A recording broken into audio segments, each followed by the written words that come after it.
Hello everyone, my name is Shruthi and I am from Team 12. My project is about the fake news detection using machine learning and deep learning algorithms, particularly bidirectional LSTM and random forest classifier. This project aims to develop an automated system to accurately classify the fake news by leveraging AI technique. Now I'll walk you through the purpose, methodology, results and future work of this project. The main purpose of this project is to address the growing problem of the fake news, which have a significant negative impact on the society, such as influencing public opinion, spreading misinformation, and causing social unrest. Our goal is to actually build a robust model that can accurately predict the fake news, and the scope of this project includes the data collection and pre-processing, then model building and evaluation and analysis. And by the end of this presentation, I hope to demonstrate the effectiveness of our models and their potential real-world application. And I would like to add a bit more background to this term fake news. It actually became widely recognized during 2016 US presidential elections, but it has been a long-standing issue. The rise of the social media platform has actually increased the problem, and that is making it easier for the fake information or the news to spread easily. This project actually aims to mitigate that by using the technology to identify and flag the fake news before it has a chance to spread widely. So now let's see the problem statement. First, fake news is actually defined as false or misleading information that is actually presented as a news. Its consequences can be severe, including distorting public perception and determining trust in the media, and even it ignites violence. With a huge amount of the data and the information, it is not actually possible manually to check all the fake news. So an automated system is crucial to mitigate the spread of the false information. In this project, we aim to leverage the machine learning and the deep learning algorithms to create such a system. I would like to actually emphasize the problem of the fake news furthermore. The fake news can actually influence the election, and it can create panic during crisis, and even it can lead to violence. For example, like false information about the vaccines has led to the outbreak of preventable diseases. Our project aims to tackle this issue by developing a reliable detection system. Literature review. I actually reviewed several books, papers and articles for this project. Some of them include deep learning for natural language processing and papers like fake news detection on social media. Then articles like detecting fake news with machine learning on towards data science. So from all these resources, like the common approaches include the NLP techniques as it is a text data.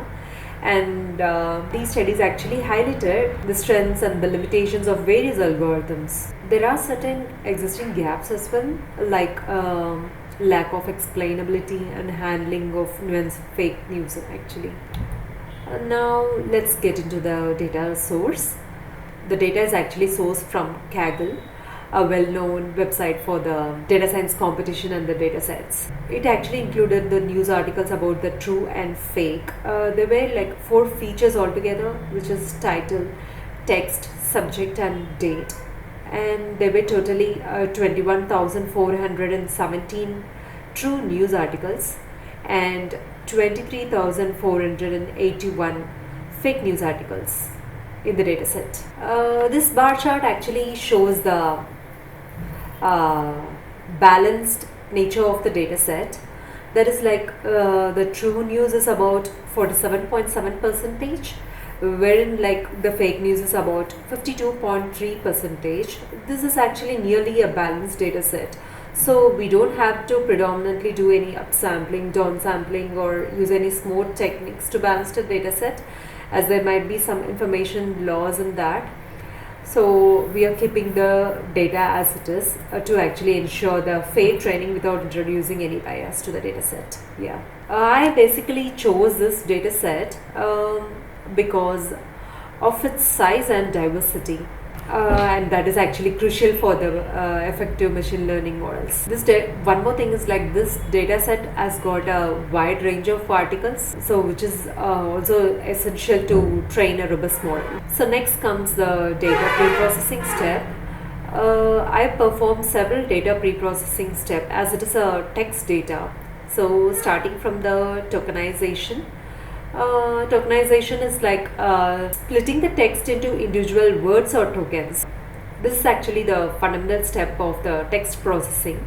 It allows us to actually work with the individual words rather than the block of text. Yeah. So next is about the lowercasing. Lowercasing is converting all the text to lowercase. This step is done to actually ensure the uniformity. The next comes the punctuation removal. Removing the punctuation is essential. And next is about the stop words. Stop words are nothing but the words like is, there, and all, which are very common and they carry very little information. It is not necessary to actually include the stop words, so we need to remove the stop words as well from the text data. So next is about the lemmatization. Lemmatization plays a major role actually for the pre-processing. That is like it reduces the words to its base form. Base form is like the running will become run. Likewise, these steps actually help in standardizing the text data, and it also helps us to remove the noise in the data. So it makes sure that the data is clean and perfect for building the model. So all these actually come under the NLTK package. Additionally, I also ensured that there are no missing values in the data set. Missing value treatment is very essential before building a model, as having the missing values will definitely provide a biased model. So the next is about TF-IDF vectorization, tokenization and padding. TF-IDF is nothing but term frequency and inverse document frequency. So it actually measures the importance of a word in a document relative to the collection of the whole documents, that is a corpus. This technique actually helps us in highlighting the important words that are present in the document. And it also, at the same time, it also reduces the impact of the common or the less informative words. TF-IDF is actually crucial for converting the text data into a numerical feature, and that can be fed into a machine learning model. Particularly for this fake news detection task, TF-IDF is very important, as it not only considers the frequency of a word in a single document, but also its rarity across the entire corpus. This actually helps us in giving high importance to the words that are having more information, thereby identifying the fake news. Next comes the tokenization. Tokenization is useful in converting the text to sequence of integers. This is actually effective for the deep learning models to process and learn from the text data effectively. And after that, padding. Padding ensures the uniform sequence length. It makes sure that all the input sequences are of the same length by adding the padding tokens to the shorter sequence. This step is essential for handling the variable length text sequences.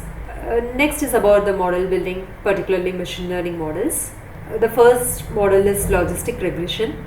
Logistic regression is a basic model that is used for binary classification. It is very easy to implement and interpret, and it is a good start for the classification task actually.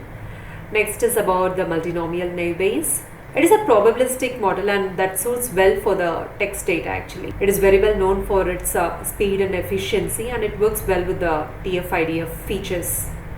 The next is about the support vector machines. Support vector machines are very powerful for classification tasks, and also it handles very high dimensional data, and it can perform really well with even a limited data. And the next is the random forest. It is an ensemble method that is using the multiple decision tree. It actually reduces the problem of overfitting and improves the prediction of the model using the multiple decision trees. The next is the gradient boosting classifier. This is also another ensemble method, but here the trees are built sequentially, It always focuses on improving the model by focusing on the errors made by the previous trees. So why particularly ML model is this provides a baseline performance as they are like basic model and they are easy to interpret when compared to the DL models. It occupies a very less computational space and they are faster in training and predicting. Yeah.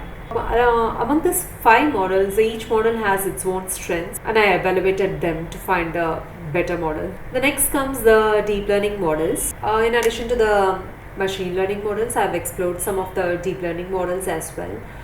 Starting from deep neural network. Deep neural network has got the layers of neurons for complex pattern recognition. That is, because of the multi-layered neural networks, it is capable of identifying all the patterns in the data, and particularly it can capture all non-linear relationship among the data. So the next is the long short-term memory, LSTM. This is a little advanced model wherein it can actually capture the long-term dependencies in the sequence. LSTMs are actually effective for the text data particularly, as they can remember the information over the long sequences. The next is the bidirectional LSTM. It is an extension of LSTM wherein it processes the data both in the forward and in the backward direction. So thereby it has got a better context understanding as well, and yeah, it captures more context accurately. So why particularly DL models? DL models are necessary as it handles a complex and high dimensional data. As I already mentioned, it captures all the long-term dependencies in the text, and it can also have a better performance with the larger data sets when compared to the ML models. So next comes the model evaluation metrics that I have used in my project. So starting from the accuracy.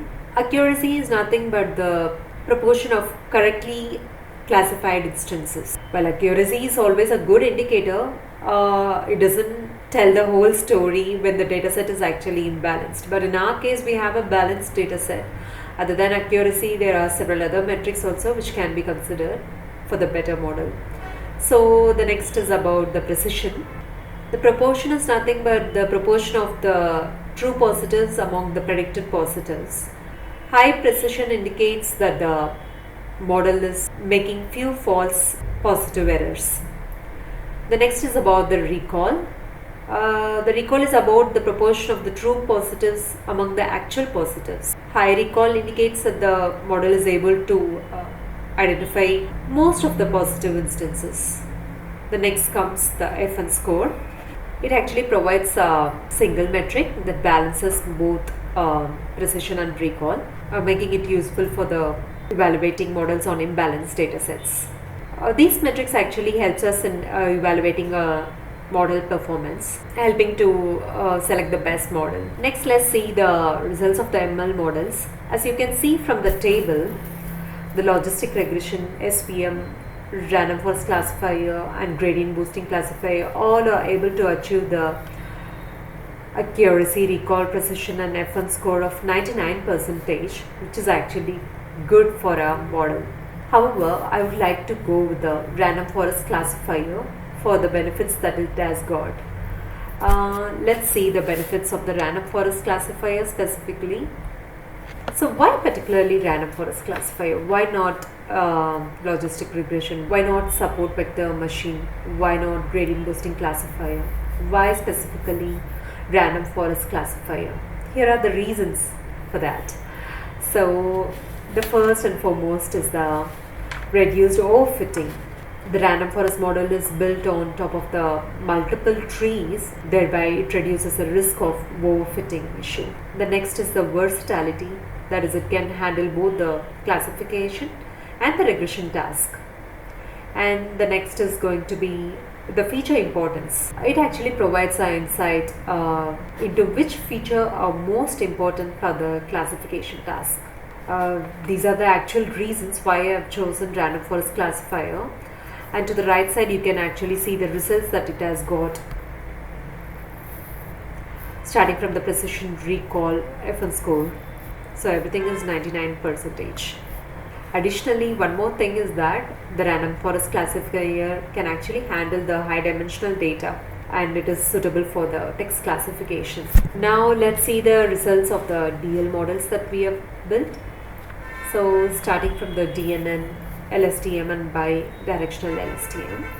So everything are more or less providing the same laws and the accuracy, but comparatively bidirectional LSTM is providing us the loss of 0.03 wherein the accuracy of 98.8% is good. I chose bidirectional LSTM model for the benefits that it has got.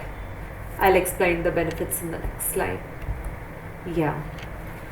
So why particularly bidirectional LSTM? Here are the reasons actually. Why particularly bidirectional LSTM? So it can handle the sequential data more better than any other model, as it captures the context in both direction, that is forward and backward, as I already mentioned.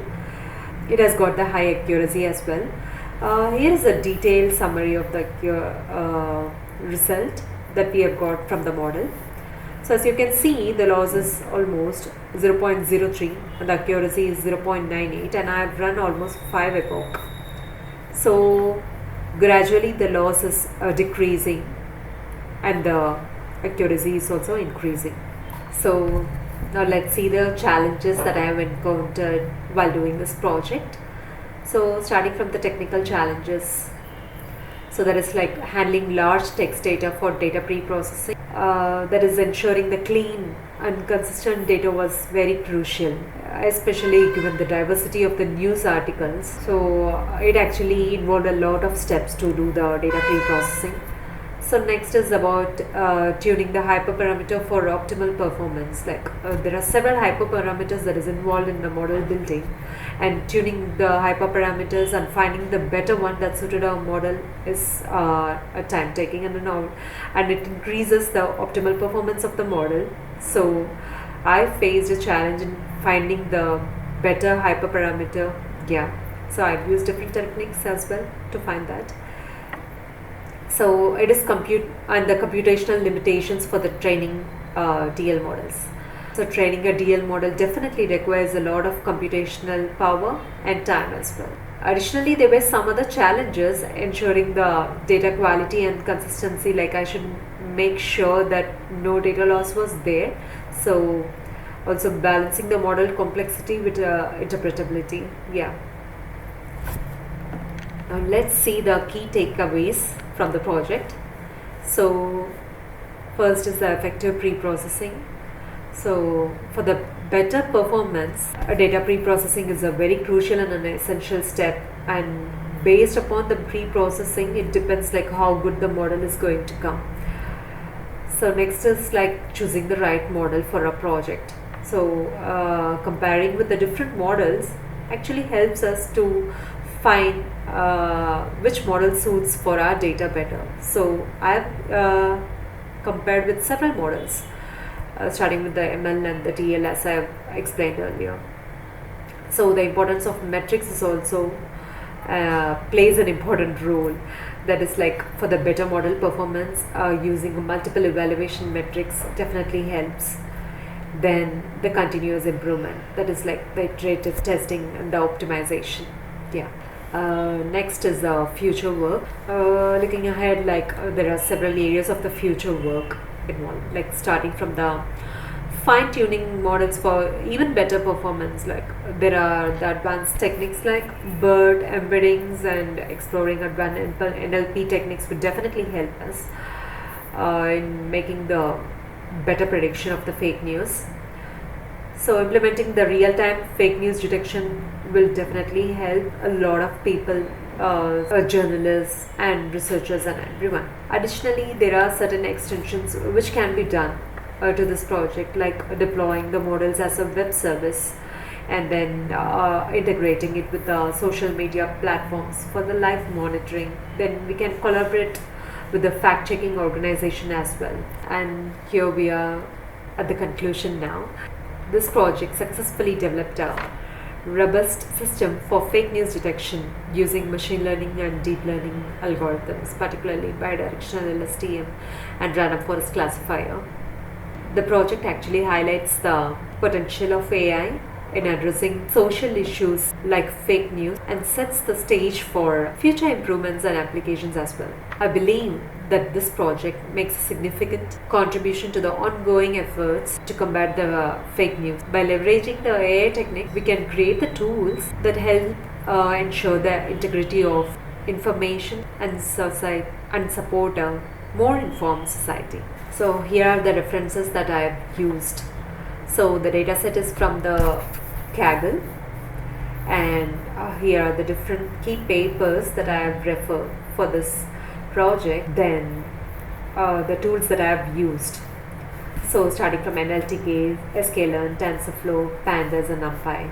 As a sole participant, I handle all the aspects of this project, starting from the data collection, pre-processing, model building, evaluation, and finally documentation as well.